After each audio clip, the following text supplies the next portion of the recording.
गेल्या महिन्यात पंढरपूर तालुक्यातील व मोहोळ मतदारसंघातील चळे या गावात राजू खरे हे एका कार्यक्रमाच्या उद्घाटनासाठी आले असता त्या गावात सोहेल शेख नावाचा एक उमदा कार्यकर्ता राजू खरे यांच्या कार्यक्रमात आपल्या वक्तृत्व शैलीवर उपस्थित असलेल्या लोकांची मनं जिंकले. पण 2 दिवसापूर्वी आमदार यशवंत माने यांच्या गावभेटी दरम्यान आंबे या ठिकाणी आला असता आमदार यशवंत माने यांच्याही जाहीर सभेत विरोधकांचा खरपूस समाचार घेतला. यानंतर आम्ही याबाबत विचारला असता अनेक प्रश्नांची उत्तरं देण्यात आली. साहेब, काय सांगाल, काही महिन्यापूर्वी राजू खरे यांचं एका कार्यक्रमात तुम्ही ते आंबे गावात आले असता त्यांचं तुम्ही गुणगान केलं होतं, पण आता यशवंत माने हे देखील आता त्यांच्या स्टेजवर तुम्ही दिसाल, नेमकं कारण काय? मुळामध्ये मी अजितदादांच्या राष्ट्रवादी काँग्रेस पक्षाचा पदाधिकारी आणि आपण सांगितलं की मागील काही दिवसापूर्वी काही माझ्या वैयक्तिक अडीअडचणी असतील त्या संदर्भामध्ये आपण जे नाव घेतलं त्यांच्यासोबत माझे त्या ठिकाणी 1-2 वेळा भेट झालेली आहे. उघडपणे जरी मी त्यांचा कुठं त्या ठिकाणी प्रचार वगैरे केलेला नाही, मी माझा वैयक्तिक स्वार्थ बाजूला ठेवून त्या ठिकाणी पक्षासाठी काम करण्यासाठी त्या ठिकाणी 24 तास तयार आहे आणि त्या पद्धतीनं या मोहोळ विधानसभा मतदारसंघाचे पक्षाचे आणि किंबहुना महायुतीचे उमेदवार यशवंत माने साहेब यांचा प्रचार करण्याची आम्ही त्या ठिकाणी भूमिका घेतलेली आहे आणि येणाऱ्या काळामध्ये सुद्धा प्रचंड बहुमताने त्यांना निवडून देण्याचं आवाहनसुद्धा मी त्या ठिकाणी मतदारसंघातल्या लोकांना करणार आहे. तुम्ही सांगितलं की प्रचारात नाही आहे, पण त्यांच्या स्टेजवरती जाऊन आपण यशवंत माने यांच्या कार्यपद्धतीवर टीका केल्याचं देखील ती व्हिडिओच्या माध्यमातून समोर आलं होतं. नाही, आता मी तुमच्या अगोदर आणखीन 2-3 त्या ठिकाणी मीडियांना बाईट दिलेली.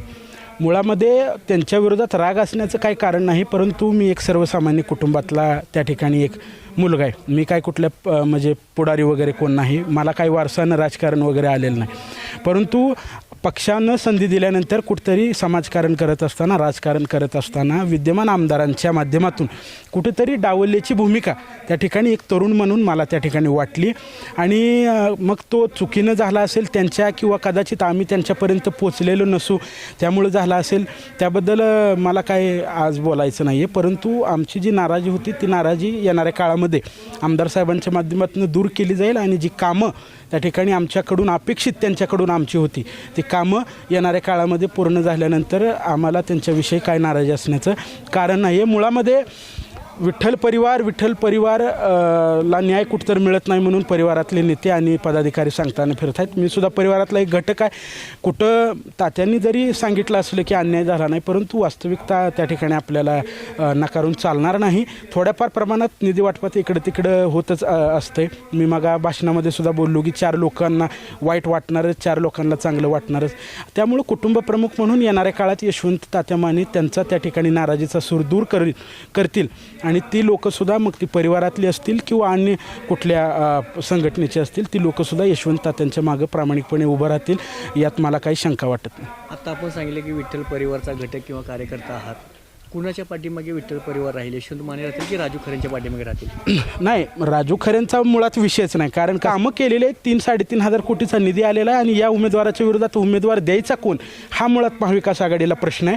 त्यामुळे महाविकास आघाडीचा उमेदवार वगैरे डिक्लेअर होईपर्यंत आणि अर्ज भरेपर्यंत यशवंत मानेंनी या मतदारसंघामध्ये एक पूर्ण राऊंड मारलेला असेल आणि त्यामुळं तुम्ही ज्या पद्धतीनं सांगितलं, शेवटी परिवाराला काय अपेक्षित आहे तर परिवाराला मतदारसंघाचा विकास अपेक्षित आहे. मतदारसंघातला विकास माने साहेबांच्या माध्यमातून झालेला आहे. परिवाराच्या जर काय अटी असतील तर त्या अटीची पूर्तता यशवंत तात्या 100% येणाऱ्या काळामध्ये करतील, काही केल्याही असतील, परंतु परिवारसुद्धा विद्यमान आमदार यशवंत तात्या माने यांच्या पाठीमागे खंबीरपणे उभं राहील असा परिवारातला एक युवा सहकारी म्हणून मला पूर्ण विश्वास आहे. काय वाटतं, आंबेगावात तुम्ही एक रहिवासी आहात, सदस्य आंबेगावचे असे आहेत, एकंदरीत परिस्थिती पाहता आंबेगावची परिस्थिती काय आहे?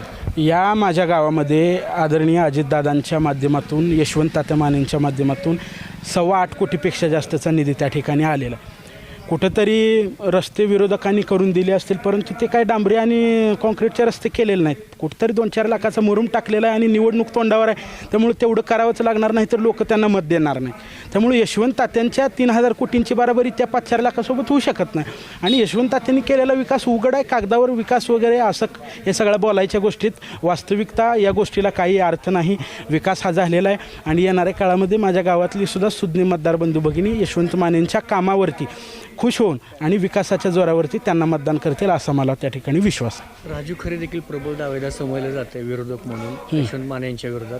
त्यांनी देखील या गावामध्ये मुर्मीकरणचे रस्ते असेल असे अनेक रस्ते त्यांनी केल्याचा देखील त्यांनी दावा करत आहे. ती कसं आहे, निवडणूक लढण्याचा प्रत्येकाला अधिकार डॉक्टर बाबासाहेब आंबेडकरांनी संविधानाच्या माध्यमातून दिलेला आहे. त्यांनाही निवडणूक जर लढवायची असेल तर त्यांनाही लोकांची कामं करावं लागणार आहेत, त्याशिवाय लोक त्यांना मतदान करणार नाही. कारण 2700 कोटी निधी देऊन जर लोक तात्यांवरती नाराज आहे असं तेच स्वतः सांगताना फिरत आहेत. त्यामुळे तुमच्या 5-4 कोटीचा हिशोब कुठं लागेल ही येणाऱ्या काळात लोकच दाखवून देतील. त्यामुळं 3000 कोटीची कामं कुठं आणि तुम्ही केलेल्या 5-50 लाखाची कामं कुठं, त्याची तुलना लोक येणाऱ्या निवडणुकीत करतील. आणि आमदाराच्या पाठीमागं त्यांनी जे भक्कम काम केलेलं आहे त्या जोरावरती उभा राहतील असा मला विश्वास आहे. पंढरपूरचे 17 गाव म्हणजे या विधानसभेला जोडले गेले, त्या 17 गावातून राजू खरे यांना मलाच लीड देतील असं त्यांचं मत आहे.